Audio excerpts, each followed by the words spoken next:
Merhaba arkadaşlar, Turkish Oya Class YouTube kanalımıza hoş geldiniz. Bu videomuzda şöyle sıralı bir şekilde öreceğimiz ve örümceklerden oluşan bir oya örneğimiz var. Oya örneğimize geçmeden önce şemamıza bir göz atalım. Evet, örneğimizde kullanacağımız terimlerimiz bunlar. E, Buradaki işaretimiz örümcek yapımını göstermektedir. Buradaki işaret ise örümceğin bir ipini çektiğimiz ipi göstermektedir. Evet, şemamızda şu şekilde. Şemamızda ilk önce siyah renkli olan bölümü yapacağız. Altta 3 zincirden oluşan zürafa kısmımız var. İlk zürafamızın içerisine bir adet sık iğne yapıyoruz. Bir zincir çekip örümcek yapıyoruz. Tekrar sıradaki zürafaya bir adet sık iğne yapıyoruz. Bir zincir çekip bir tane örümcek yapıyoruz. Bu şekilde ilk bölümümüz bu şekilde devam ediyor. Sık iğne, bir zincir, bir örümcek, sık iğne, bir zincir, bir örümcek şeklinde sırasıyla bütün zürafalarımızın içerisine bu işlemi yapıyoruz. Daha sonra buradaki 5 tane örümceğimizin birer iplerini çekerek oluşturacağımız halkamızın içerisine de buradaki işlemleri yapacağız. Önce siyah renkli olan bölümün yapımına geçelim. İpimizi tığımıza sabitledik. İlk zürafamızın içerisine bir adet sık iğne yapıyoruz. Bir zincir çekiyoruz ve örümcek yapıyoruz. Burada örümceğimizin bir ipini tutup çekeceğimiz için çok büyük bir örümcek yapmayalım. Orta büyüklükte bir örümcek yapıyoruz. Sıradaki zürafanın içerisine bir adet sık iğne yapıyoruz. Tekrar bir zincir çekiyoruz. Aynı boyutta bir örümcek yapalım.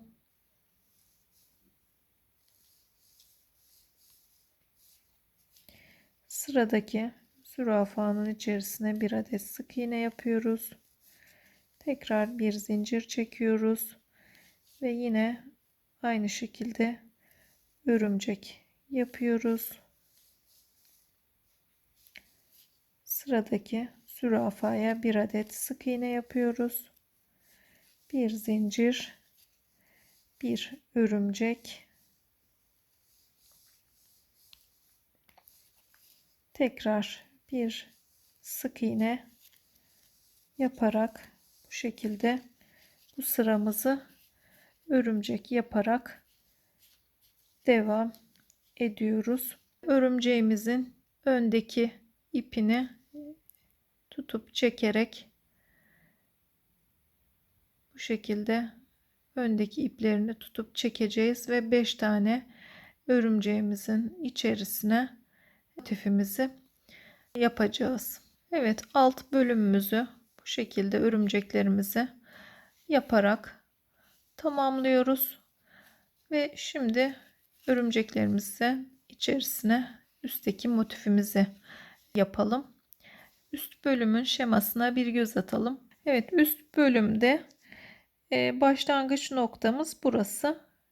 Bu 5 tane örümceğimizin iplerini toplayarak içerisine bir adet sık iğne yapıyoruz. 3 zincir çekiyoruz ve bir tane ikili trabzan yapıyoruz. Daha sonra bir tane üçlü trabzan yapıyoruz ve tekrar bir tane bu yeşil renkli olan üçlü trabzanımızdan yapıyoruz. 2 kere tığımıza ip dolayarak önce bir ipin içerisinden daha sonra ikişer ikişer çıkartarak tamamlayacağız trabzanımızı. 4 zincirden oluşan pimpirik yapıyoruz. Daha sonra buradaki trabzanımızın üzerine 4 adet sık iğne yapıyoruz ve tekrar buradaki halkamızın içerisine bir adet sık iğne yapıyoruz. 7 zincir çekerek örneğimizi çeviriyoruz ve buradaki pimpiriğimizin içerisine bir adet sık iğne yapıyoruz. Tekrar 7 zincir çekiyoruz ve burada baştaki bölümün halkamızın içerisine bir adet sık iğne yaparak örneğimizi tekrar çeviriyoruz. Burada yapmış olduğumuz 7 zincirli bölümün üzerine Sık iğne, 4 zincir, sık iğne, 4 zincir, sık iğne, 4 zincir, sık iğne şeklinde toplamda 7 kere bu işlemi yapıyoruz. Daha sonra yandaki 7 zincirli bölümün üzerine aynı işlemleri yapıyoruz. Sık iğne, 4 zincir, sık iğne, 4 zincir, sık iğne şeklinde toplamda 7 kere bu işlemi yaparak bu bölümü tamamlıyoruz ve tekrar halkamızın içerisine bir adet sık iğne yapıyoruz. Bir zincir çekerek bir tane örümcek yapıyoruz ve hemen sıradaki 5 tane örümceğimizin iplerini toplayarak içerisine aynı işlemleri yaparak örneğimiz devam ediyor. Şimdi örneğimizin yapımına geçebiliriz. Evet, örümceğimizin ilk öndeki iplerini çekerek uzattık.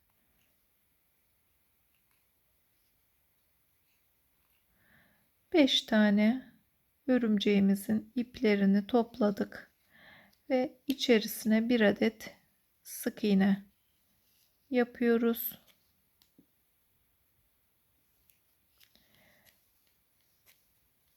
Üç zincir çektik.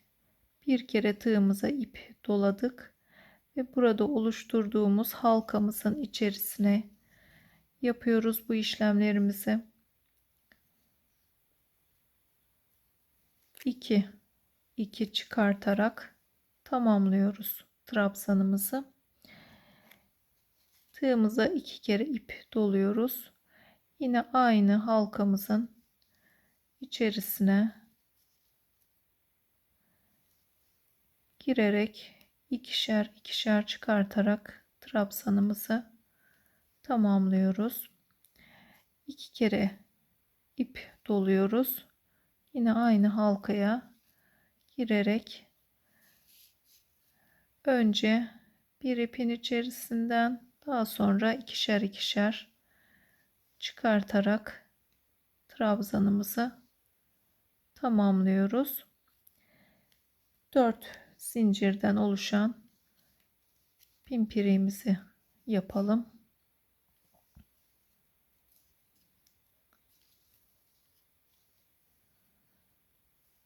Evet, pimpirimizi yaptık. Bu son yaptığımız trabzanımızın üzerine 4 adet sık iğne yapıyoruz.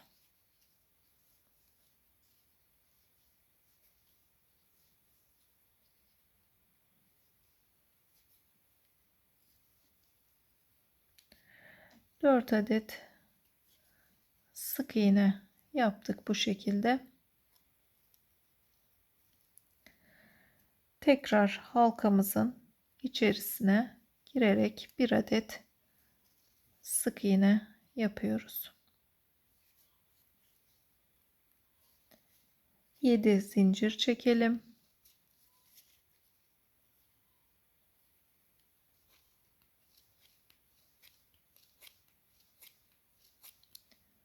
Yedi zincir çektik.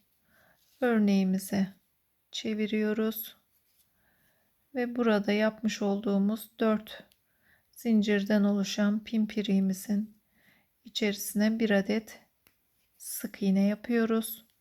Tekrar 7 zincir çekiyoruz. 7 zincirimizi çektikten sonra evet halkanın içerisine bir adet sık iğne yapıyoruz.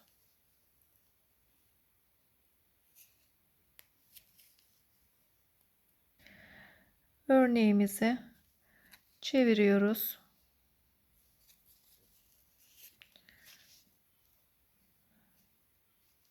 Örneğimizi çeviriyoruz.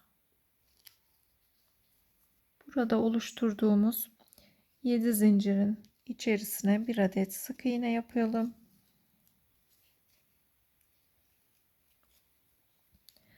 Dört zincir çekiyoruz.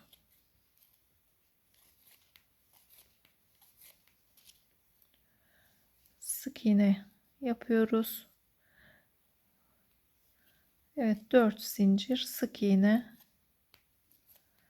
şeklinde buraya toplamda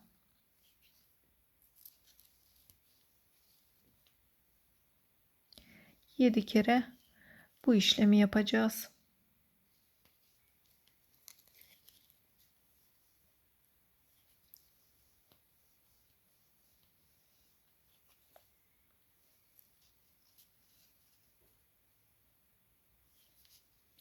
Evet, bu şekilde 7 kere bu işlemi yapıyoruz.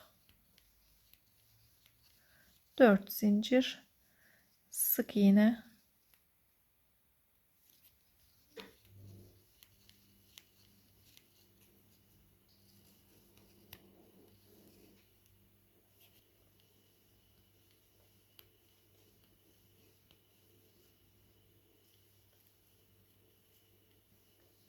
evet, toplamda 7 kere bu işlemi yaptıktan sonra hemen sıradaki 7 zincirli, yandaki 7 zincirli bölüme geçerek aynı işlemleri buraya da yapıyoruz.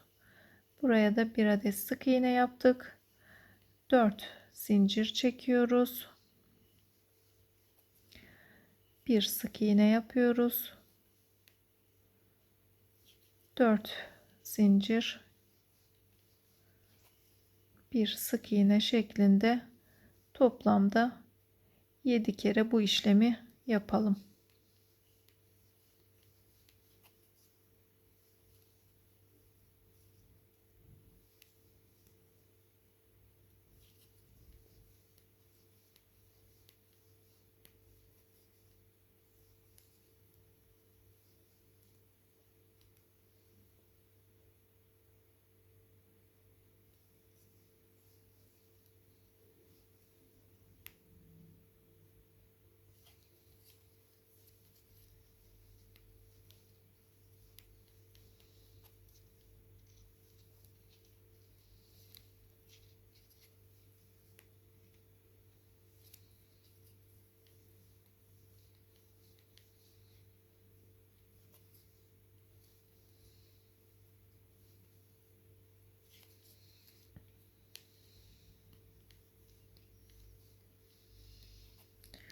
Evet, sonuncusunu da yapalım.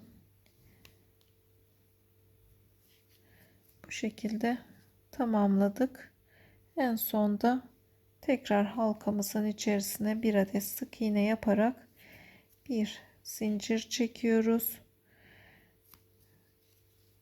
Evet, birinci motifimizi bu şekilde tamamlamış olduk. Bir tane örümcek yaparak yandaki motifimize geçebiliriz. Bir örümcek yaptık. Sıradaki 5 tane örümceğimizin iplerini toplayarak içerisine bir sık iğne yaparak ikinci motifimize başlıyoruz. Tekrar bu ortadaki bölümü yapalım. 2 3 zincir, bir kere ip dolayarak trabzan yapıyoruz. İkişer ikişer çıkartıyoruz. Tekrar 2 kere ip dolayarak üçlü trabzan yapalım.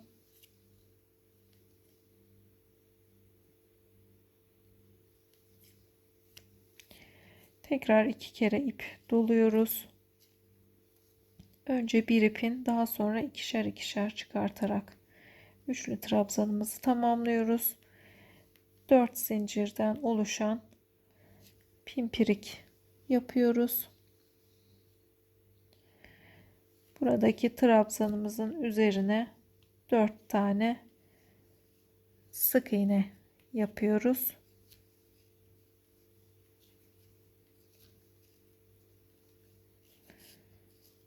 Ve halkamızın içerisine bir adet sık iğne yapıyoruz.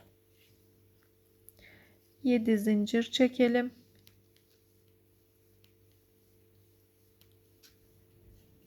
örneğimizi ters çeviriyoruz.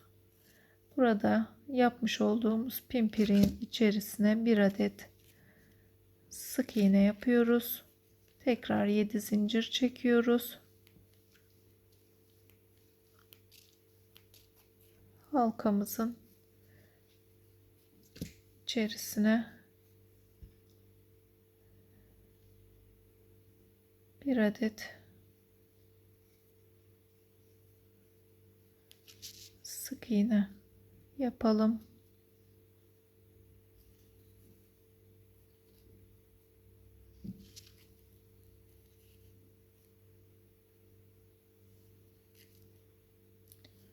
Örneğimizi tekrar çeviriyoruz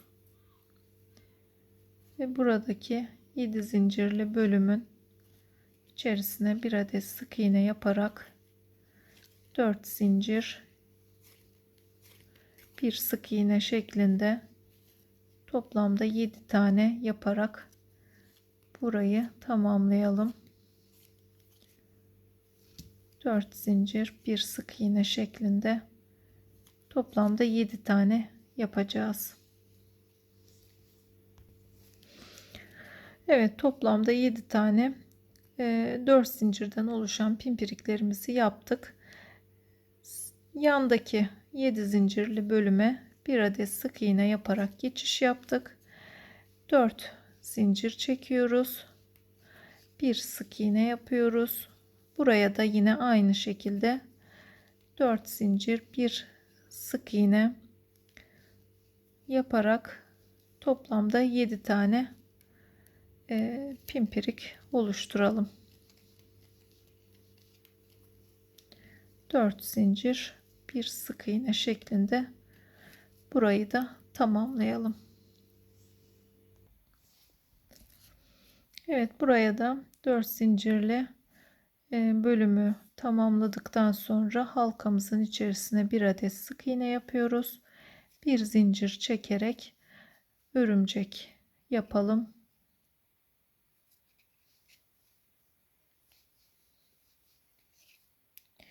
Örümceğimizi yaptıktan sonra tekrar sıradaki örümceklerimizin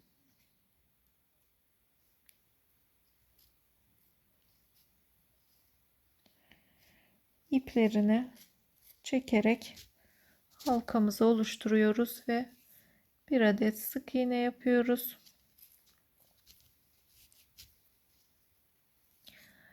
Bir adet sık iğne yaparak tekrar aynı işlemi buradaki bölüme de yapalım.